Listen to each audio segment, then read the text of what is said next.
talk about the elephant in the room. The elephant here being the 2024 GMC Yukon, seen behind me here in the top of the line Denali Ultimate trim. It's massive, and massive is almost an understatement for this, but we knew that. It's a Yukon. You never think Yukon and think small, unless we're talking about Canada's smallest territory, the Yukon. It's cute, right? But you know what's not cute? Gas prices. Whenever I get into these big SUVs, they always trick me a bit because I see on the dash 600 kilometers of estimated range and think, that's amazing. But then we drive it around for a bit and then it tricks me a little bit more because we're not even at half a tank of gas and we've been driving all week.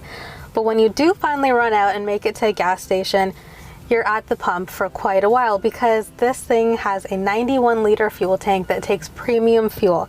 That's a huge gas bill. Not to mention, it consumes that gas at a combined rate of 15 liters per 100 kilometers, which is not that great. But again, we kind of knew that. Big SUV, big numbers. The 2024 GMC Yukon will get a makeover for 2025, but for 2024 it remains pretty much unchanged. Priced at over $130,000, this tested Yukon Denali Ultimate is fitted with a 6.2-liter V8, making 420 horsepower and 460 pound-feet of torque. There are two other engine options available for the Yukon, all are mated to a 10-speed automatic transmission. The Yukon is huge and it's heavy, like over 5,000 pounds heavy, and while some big cars may seem smaller in the drive field, this definitely does not. And maybe that's a good thing. You definitely shouldn't be thinking of yourself as driving something small because this monster takes up a lot of space. It barely fits into mall parking spaces, and even then, a bit of its nose sticks out. It's important to be aware of just how big this SUV is, especially around young children, considering many little kids can barely be seen if they're standing right in the front of it. It's got awesome safety aids that include emergency front braking with pedestrian detection, and intense butt vibrations to make sure you're aware of the people around you. And yes, I said butt vibrations, as the whole seat literally vibrates to let you know when someone is walking past you. Let's talk about how the Yukon is to drive.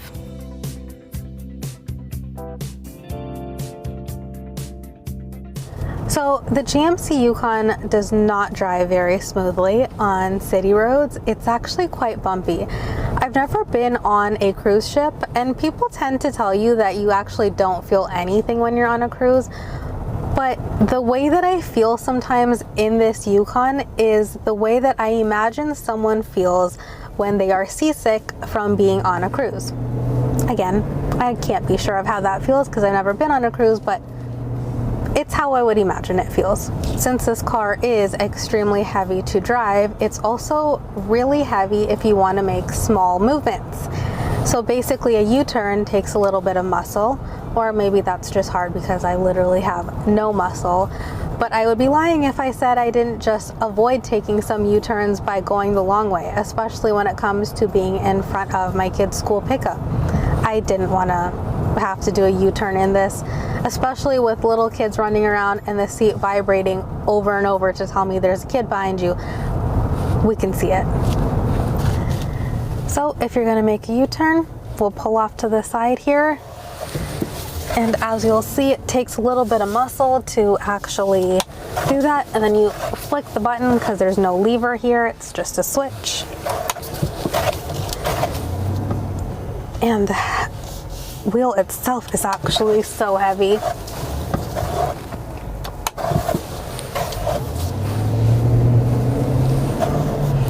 There we go.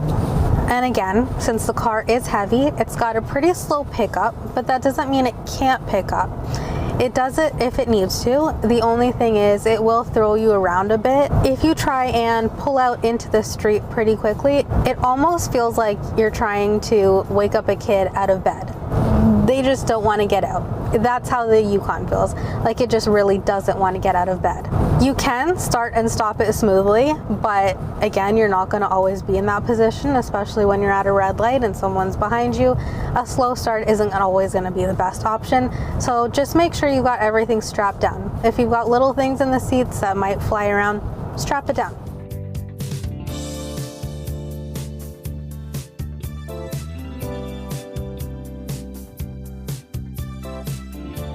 On the flip side, on the highway, the GMC Yukon is actually pretty smooth, especially if you're using Super Cruise.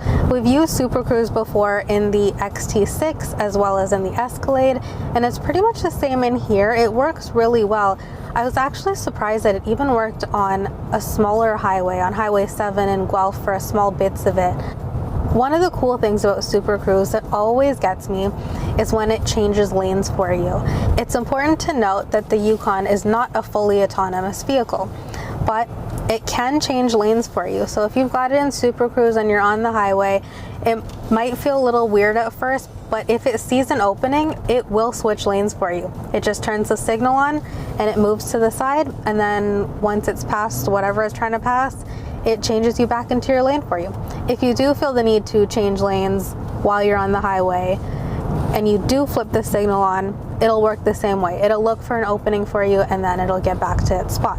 Since the car is doing most of the work itself using Super Cruise, you've got some time to relax in the seat. And thankfully, for over $130,000, there is heated steering wheel in here for when you do need your hands on the wheel, as well as heated front seats, ventilated front seats, and heated second row seats.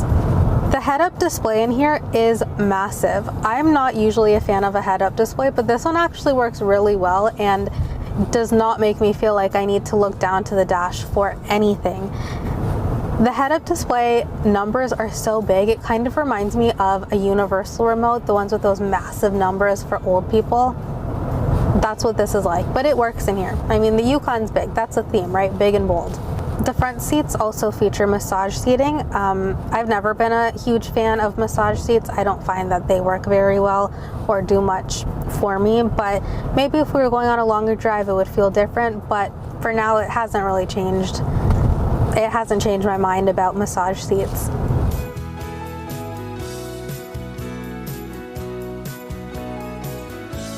The infotainment screen in here is actually super clear. You can see everything great, and there's like minimal fingerprints on there as you go through it. What I did notice is when you do go to Android Auto, it looks a little bit old school, a little bit outdated, but that's not a huge deal. So if you're not happy with the way it looks, you can just remove things and then swap it back in on the left-hand side of the screen to make things easier for your drive.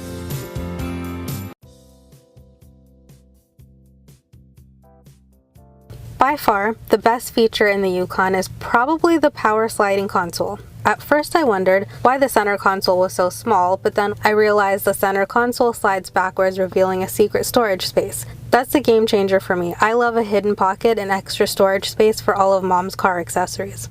My kids said the Yukon is like a house, and the design on the seats seem well thought out. They've never commented on the design of a car before, so I guess there's something to be said about that.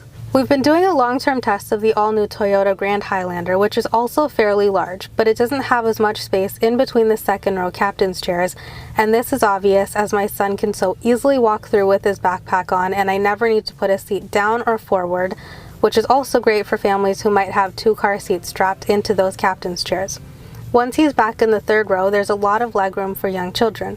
Additionally, while I need to lift my 4-year-old into the Grand Highlander, this running board on the Yukon allows her to get in completely on her own after I open the heavy door for her. There's rear seat entertainment in here, but I cannot for the life of me figure it out. And while I'm not thrilled about that, I really don't care that much because I'm not a fan of overall rear seat entertainment systems from auto manufacturers. It's mostly just a pain for parents who really can't do much from the driver's seat, especially while driving.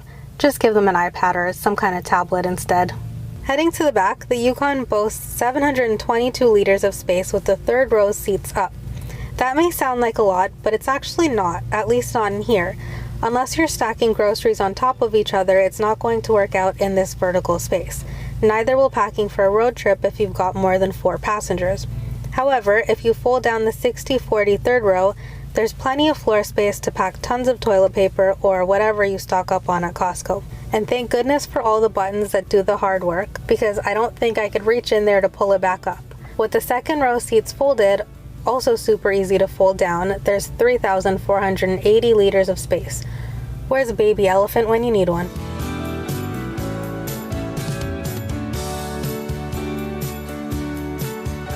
While the GMC Yukon competes with other full-size SUVs like the Ford Expedition and the Jeep Wagoneer, I question why, if you're going to spend almost $130,000, why not just step up and get into a mid-level Cadillac Escalade? Then again, I kind of understand that a Cadillac is seen as a little more flashy. Maybe you want something big, but you also want to go home.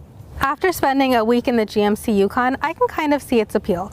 I also understand why it might be hard for people to get past its massive size, huge price, and 91-liter tank of premium fuel. However, if you can get past those things, it's actually a pretty good family vehicle, and it's got a pretty roomy interior. Maybe I misjudged the Yukon by calling it an elephant. The Yukon weighs just under 6,000 pounds, while the average African elephant weighs 12,000 pounds. So maybe the Yukon's more of like a baby elephant. One thing's for sure, I wouldn't want to get in the way of an elephant or the Yukon coming at me at any speed. For Driving.ca, I'm Renita Narain. For more SUV news and reviews, check us out on our website or follow us on social media.